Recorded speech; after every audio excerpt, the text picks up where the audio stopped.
December 1880. Judith Basin, Montana Territory. While most homesteaders were stacking logs upward against the coming cold, one man was digging down. His neighbors watched from their cabin doorways, shaking their heads. What they saw made no sense. A grown man with a family, excavating into a hillside like he was preparing a grave instead of a home. The sound of his pickaxe against clay and limestone echoed across the frozen basin every morning for 3 months. Women gathering water from the creek whispered about it. Men smoking outside the trading post exchanged glances and said nothing, which was worse than mockery, because silence meant they'd already written him off, already decided he was too far gone to bother correcting. A man digging down wasn't building a future. He was burying one. But out on the frontier, opinions only mattered until winter came to collect. And the winter of 1880 didn't ask questions. It came with teeth bared and stayed long enough to separate the living from the dead, the prepared from the desperate, and the wise from the merely confident. By February, when the thermometer shattered at 50 below zero, that hole in the ground would rewrite everything those settlers thought they knew about surviving a high plains winter. This is a story of how desperation forced one frontier family into what looked like madness, and how that madness became the most copied design in 3 counties. But before we get there, I need you to do something. Hit that like button, subscribe to this channel, and drop a comment telling me where you're watching from. Because what you're about to learn isn't just history. It's engineering that saved lives when stakes were absolute. And if you stick with me through the numbers at the end, you'll see why this insane idea humiliated every expert who mocked it. I post a new story like this every single week. Real techniques that work when survival wasn't optional. So subscribe now, and let's dig into what actually happened. Now let me take you back to where it started. His name was Cyrus Wendell, 42 years old, widower, 2 daughters, ages 8 and 11. He'd come west with a land claim and enough optimism to build a standard 16 by 20-foot log cabin before the first snow of 1879. That winter nearly killed them. The cabin was built by the book, dovetail corners, clay chinking, stone fireplace on the north wall. Exactly what every manual and every experienced builder recommended. And it failed in ways Cyrus hadn't imagined. The wind didn't just blow around the cabin. It knifed through gaps in the chinking, turned every corner into a wind tunnel, and stole heat faster than the fireplace could generate it. Moisture from cooking and breathing condensed on the inside walls and froze into sheets of ice by morning. His daughters coughed through January. The woodpile that was supposed to last until March was half gone by New Year. Cyrus would wake at 2 in the morning to feed the fire, and by 5 it would be dying again. The cold crept up to the floorboards because the crawl space beneath the cabin acted like a wind tunnel, funneling freezing air directly under their feet. He stuffed rags into gaps. He hung blankets against the walls. He burned wood until his hands bled from splitting it. None of it mattered. The cabin was a box sitting fully exposed to the most relentless wind system in the northern Rockies, and no amount of fire could compensate for the heat bleeding out through every surface. His youngest daughter, Mary, developed a chest infection in late February that wouldn't break. The older one, Catherine, stopped complaining about the cold, which scared him more than the coughing. When you stop complaining, it means you've stopped expecting things to get better. That's when Cyrus realized he wasn't just losing a battle against winter. He was losing his children to a problem he didn't know how to solve. When spring came, Cyrus made a decision that baffled everyone within 20 miles. He wasn't going to rebuild the cabin. He was going to dig into the side of the ridge behind it. Not a root cellar. Not a dugout for storage. A home, with a tunnel entrance cutting 15 feet into the hillside before opening into the main living chamber. He'd excavate back into stable clay and limestone, timber the roof, and pile the earth back over the top. The only exposed face would be the tunnel mouth, angled southeast to catch morning sun, and avoid the relentless northwest wind that dominated the basin. People thought it was grief talking, thought he'd lost his mind along with his wife. But Cyrus wasn't theorizing. He was responding to specifics. The wind came from one direction with brutal consistency. The ground 30 inches down stayed warmer than the air all winter. Wood was running out. His daughters were sick. And building upward just gave the cold more surface to attack. He didn't have a name for what he was doing. Didn't know that cultures across the world, from Icelandic turf houses to Navajo hogans to Chinese yeadongs, had been using earth as insulation for thousands of years. He just knew that every animal was since dug down when winter came, and he was done pretending that humans were exempt from that logic. So he dug. What Cyrus built wasn't elegant, but it was exact. The tunnel entrance was 5 feet wide, 6.5 feet tall, timber framed with split logs. It cut straight back 15 feet into the ridge at a slight upward angle to prevent water accumulation. At the end of that tunnel, the space opened into a chamber roughly 14 by 18 feet, with an 8-foot ceiling at the peak. The walls were clay and limestone, carved back and smooth, then faced with stacked stone on the lower 4 feet for moisture control and thermal mass. The roof was a lattice of lodgepole pine beams, covered with double-layer sod bricks, then 18 inches of earth, total depth from the ridgeline above to the interior ceiling, about 6 feet of soil and root mass. The only opening to the outside besides the tunnel entrance was a 4-inch ventilation shaft rising 12 feet through the hillside and capped with a simple stone cover that allowed air exchange but blocked rain and snow. Inside, he built a central stone hearth, not against the wall. It sat in the middle of the room with a clay and stone chimney rising straight up to the earth roof. Around the hearth, he stacked an additional 2,000 pounds of river stone, not for structure, but for heat storage. Radiant mass. The kind of feature you'd find in a Russian fireplace or a Finnish masonry heater, though Cyrus had never heard those terms. The logic was primitive and bulletproof. Earth is a terrible conductor of heat, which makes it an excellent insulator. 1.5 foot of soil has an R value between R3 and R6 depending on moisture, but more importantly, it blocks wind entirely. The ground temperature at 3 feet depth in Montana stays between 45 and 55 degrees year-round, regardless of surface conditions. So while the air outside drops to 30 or 40 below, the earth wrapped around Cyrus's home stays stable.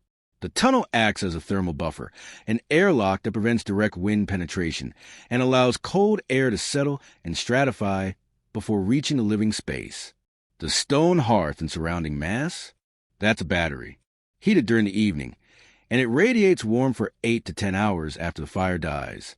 No flames, no fuel, just stored energy bleeding back into the room at a steady, survivable rate. Cyrus didn't calculate any of this on paper. He observed it. He'd noticed that root cellars stayed cool in summer and warm in winter. He'd seen how the trading post, built partially into a hillside with thick stone walls, stayed more stable than any cabin. He'd watched how his fireplace, built against an exterior wall, lost half its heat to the outside air. So he moved the heat source to the center, wrapped the entire structure in earth, and minimized exposure to wind. It wasn't innovation. It was just paying attention to what already worked. On paper, it worked. In practice, it looked like a man building his own tomb. The Ridicule started the day Cyrus began digging. His nearest neighbor, a man named Amos Pritchard, who'd built 3 cabins and considered himself the authority on frontier construction, stood at the edge of the excavation and said it plain. "You're digging a hole for your daughters to freeze in. That's a grave with a door." Amos wasn't being cruel. He genuinely believed it. In his experience, homes needed height to shed snow, visibility to assert ownership, and with walls to prove you'd done the work of claiming land. A hole in the ground was what you dug when you were hiding from creditors or the law, not when you were raising children. He walked away shaking his head, and by evening, half the settlement had heard his assessment. Others were less direct, but no kinder. They called it Wendell's Burrow, said it had collapsed in the spring thaw or flood with the first hard rain, said it was a root cellar with delusions. Women in the settlement whispered that it wasn't decent, that no man should ask his children to live underground like animals, that it was an admission of failure. A timber supplier passing through in late summer took one look at the tunnel entrance and laughed. "You're building a perfect trap for your own smoke. You'll suffocate by Christmas if the roof doesn't crush you first." He refused to sell Cyrus additional beams, said he didn't want to be complicit in what was clearly a death wish. The criticism wasn't just technical, it was moral. Homesteading was supposed to be about building upward, about making your mark visible on the landscape. A cabin with a stone chimney rising into the sky said you'd arrived and intended to stay. A hole in a hillside said you were temporary, transient, already half defeated. People didn't just think Cyrus was wrong. They thought he was embarrassing himself and, by extension, embarrassing the entire settlement. Even the few who didn't mock him outright stayed quiet. No one wanted to defend what looked indefensible. A home was supposed to be visible, supposed to stand tall, supposed to announce that a man had carved out a piece of the world and claimed it. Going underground felt like retreat, like hiding, like admitting the land had beaten you before the fight even started. Cyrus didn't argue. He just kept digging. By October, he'd move his daughters into the tunnel home. Smoke rose from the ventilation shaft on the ridgeline, a thin column that was easy to miss. From the valley below, you wouldn't know anyone lived there unless you walked right up to the tunnel mouth. And when the cold came, no one was paying attention. The winter of 1880 to 1881 is still referenced in Montana territorial records as the Long Cold. It started in mid-December with a temperature drop that hit 40 below and stayed there for 6 days straight. Then it got worse. By early January, the thermometer outside the Judith Basin trading post read negative 48 degrees Fahrenheit. On January 19th, it bottomed out at negative 52. But the numbers don't tell the full story. The wind was the killer. Sustained 30-mile-per-hour gusts out northwest, driving the wind chill down to levels where exposed skin froze in under 2 minutes. Snow didn't fall so much as it sandblasted horizontally across the basin, piling into drifts that buried doorways and collapsed poorly built roofs. Inside the standard log cabins, families were in survival mode. Fires burned around the clock. Men were splitting and hauling wood every 4 hours, trying to keep ahead of the cold. Even with a roaring fire, temperatures near the walls dropped below freezing. Water buckets froze solid overnight, despite being placed near the hearth. People slept in layers. Entire families huddled together under every blanket they owned and still woke shivering. The chimneys couldn't handle the constant demand. Creosote built up fast, and 2 cabins had chimney fires that spread to the roofs. One family lost their entire structure and had to crowd in with neighbors, which meant more bodies, more moisture, more misery. The trading post became a refuge for families who burned through their wood supply by mid-January and had nothing left to bargain with except labor they couldn't perform in that cold. Frostbite cases started appearing. Livestock died in their pens. 2 families abandoned their claims entirely and crowded into the trading post, which had a massive central hearth and stone walls thick enough to hold some heat. No one checked on Cyrus Wendell. Most people assumed he was struggling worse than anyone, trapped in his ridiculous tunnel, probably burning through his woodpile in a panic. Maybe already reconsidering his insane decision. A few even speculated that he'd already packed up and left, abandoning the claim under cover of the blizzard to avoid the humiliation of admitting failure in the spring. They were wrong, dead wrong, and the silence from that hillside wasn't desperation. It was efficiency, so quiet it didn't need to announce itself. Stay with me. Because what happened next, the actual measurements that came out when neighbors finally visited, humiliated every single person who'd laughed at that hole in the ground. The numbers were so lopsided that they didn't just prove Cyrus right. They exposed how badly everyone else had misunderstood the problem. The first person to visit Cyrus Wendell's tunnel home during the deep freeze was a man named Jacob Harrell, a trapper who'd been checking lines along the ridge and got caught in a wideout. He stumbled onto the tunnel entrance more by accident than design, saw smoke rising from a ventilation shaft, and followed it down. What he found inside stopped him cold, but not from temperature. The tunnel home was warm, not survivable warm, not huddled by the fire warm, genuinely, comfortably warm. Jacob estimated it at around 60 degrees. Maybe a bit cooler near the tunnel entrance, but the main chamber felt like early autumn instead of the deep of a killing winter. Cyrus's daughters were sitting at a small table near the hearth, working on lessons. No blankets wrapped around them. No shivers. Just 2 kids living like it was October instead of the coldest January on record. The hearth itself wasn't even roaring. A moderate fire, smaller than what Jacob was burning in his own cabin just to keep his water from freezing. Cyrus explained that he built the fire up in the evening, let the stone mass soak up the heat, and now, 6 hours later, the room was still holding steady. The stone was radiating. The earth walls were insulating. The tunnel entrance was keeping the wind out entirely. Jacob didn't believe it at first.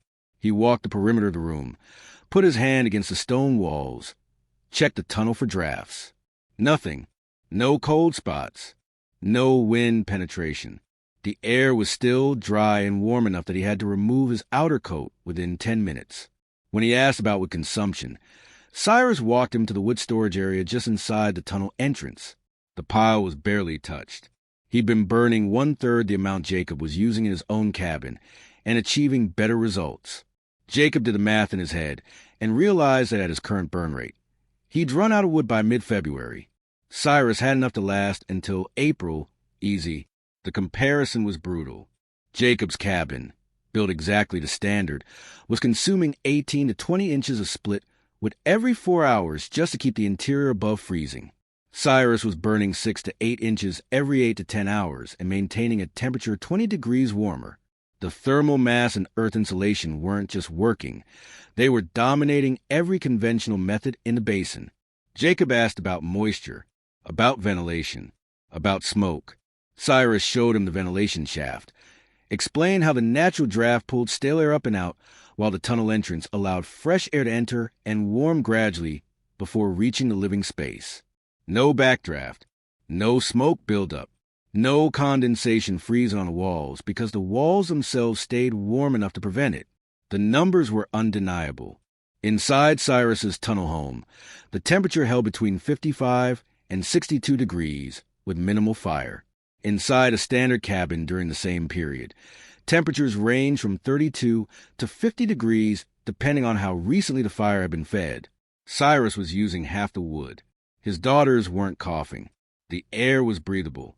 And when the fire died completely overnight, the room stayed above 50 degrees for nearly 18 hours before he needed to rebuild it.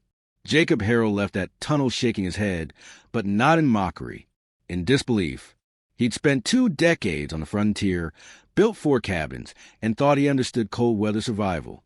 What he'd just seen broke every assumption he'd carried. By the time he made it back to the settlement, the story was already forming in his mind. And Jacob Harrell wasn't a man known for exaggeration. Jacob told 6 people that night. By the next afternoon, the entire settlement knew. At first, there was skepticism. People wanted to believe Jacob had misread the situation, that Cyrus was just lucky, that the tunnel home was a temporary fluke that would fail as soon as conditions shifted. But Jacob wasn't backing down. He'd spent 3 hours inside that tunnel. He'd measured the fire. He'd checked the woodpile. He'd put his hands on the stone walls and felt the heat radiating from them hours after flames had dropped to coals. When the cold snap finally broke in late February, a small group of men made the trek up to Cyrus's ridge. They didn't announce themselves. They just showed up, curious and cautious, half expecting to find a disaster. Instead, they found Cyrus and his daughters healthy, well-fed, and sitting on a surplus of firewood that would have made any of them jealous. Amos Pritchard was in that group, the same man who'd call it a grave with a door. He walked through the tunnel, stood in the main chamber, and didn't say a word for 5 minutes. Then he asked Cyrus to explain the heart design, the stone mass, the ventilation, the earth coverage. Cyrus walked him through it, step by step, with the kind of patience you use when you've already proven your point and don't need to gloat. Amos left without apologizing, but 2 weeks later, he started digging into the hillside behind his own cabin. Not a full tunnel home. He didn't have a time or positioning, but a partial earth-sheltered addition with a stone thermal mass built into the back wall. He told people it was just a storage room. Everyone knew better. By the spring of 1882, 9 families along the Creek Valley had dug some version of Cyrus's design. Some went full tunnel. Others did dugouts with earth-covered roofs. A few just added stone thermal mass to their existing fireplaces and packed earth against the north walls of their cabins. The adaptations varied, but the principle was the same. Reduce wind exposure, use earth as insulation, store heat in mass. The technique didn't have a formal name. People called it building Wendell style or going underground like Cyrus. It spread quietly, the way practical solutions do when survival is on the line. No one wrote articles about it. No one filed patents. It just became part of the local knowledge, the kind of thing you learned by watching your neighbor and realizing they were onto something you'd missed. Within 5 years, variations of the tunnel home appeared in settlements across 3 counties. Some were elaborate with multiple rooms and stone-lined walls. Others were simple dugouts with timber roofs and minimal finishing. The common thread was always the same: earth insulation, wind protection, thermal mass, and design that worked with the ground instead of fighting it. Cyrus never promoted it, never claimed credit. He just lived in his tunnel home for another 16 years, raised his daughters, and watched as the settlement slowly came around to the idea that maybe, just maybe, digging down wasn't madness. It was engineering. The insanity had become standard practice, and the man they'd mock became the reference point every new homesteader asked about when winter started closing in. Here's what Cyrus Wendell understood that almost everyone else missed. The problem wasn't the cold. It was the exposure. A log cabin sits fully exposed to wind, weather, and temperature swings. It's a box fighting the environment on every surface. The more surface area you expose, the more heat you lose. The more wind you allow to hit those surfaces, the faster that loss accelerates. You can burn all the wood in Montana, and you'll still lose the fight because the design itself is working against you. Cyrus didn't invent earth-sheltered housing. Humans have been building into hillsides and under the ground for thousands of years. The Icelandic turf house, the Chinese yaodong, the Native American pit house, the Navajo hogan, the Ukrainian zemlyankas. These weren't primitive solutions. They were sophisticated responses to the same problem Cyrus faced. How do you stay warm when resources are limited and the environment is hostile? The answer is always the same. Reduce exposure. Use thermal mass. Let the earth do the work. Modern architecture forgot this for a long time. We built upward because we could, because glass and steel and forced air heating made it possible to ignore the principles that kept people alive for millennia. But those principles never stopped working. Earth-sheltered homes, passive solar design, thermal mass heating, these aren't fringe ideas. They're just old ideas that got buried under the assumption that technology made them obsolete. Cyrus's tunnel home wasn't a rejection of progress. It was a return to logic. And when the stakes are survival, logic doesn't care about aesthetics or convention or what the expert builder down the road thinks is proper. The tunnel home in Judith Basin stood for decades. Long after Cyrus passed, long after his daughters moved on, that hillside still had a tunnel entrance and a stone hearth that radiated warmth to anyone smart enough to use it. Eventually, the timber sagged and the entrance collapsed, the way all things do when they're no longer maintained. But the idea didn't collapse. It spread.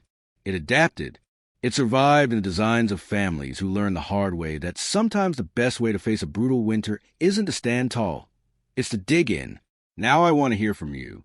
Drop a comment and tell me, where are you watching from and what's the coldest winter you've ever faced? Have you ever seen earth-sheltered homes in your area? Do you think you'd dig in like Cyrus or stick with conventional approach? Hit that like button if this story taught you something. Subscribe if you want more real frontier techniques that worked when life depended on it. And share this with someone who thinks old methods are outdated. Because sometimes the oldest solutions are the ones that never stop working. Thanks for watching. I'll see you in the next one.